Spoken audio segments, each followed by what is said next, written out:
İdrakte yol açmış geceden gündüze Allah. Güldürmesen öz gönlünü gülmez yüze Allah. Dünyaya şafaklar gibi Tanrım sepelemiş. Kalbin gözü yanmazsa görünmez göze Allah.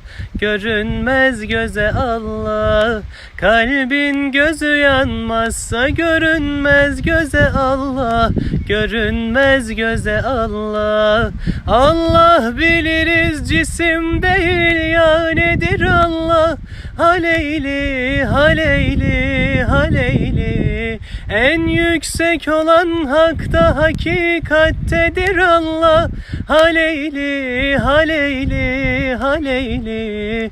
Dondunsa tekamül ve güzellikler önünde.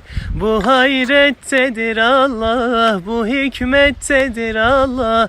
Liyagattedir Allah, hakikattedir Allah. Sedagattedir Allah, muhabbettedir Allah. İnsan tepeden tırnağa sen arzu dileksin.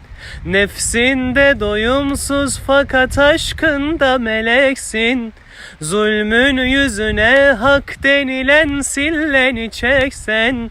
Sillende mühürlenmiş o gayrettedir Allah. O gayrettedir Allah. Sillende mühürlenmiş o gayrettedir Allah.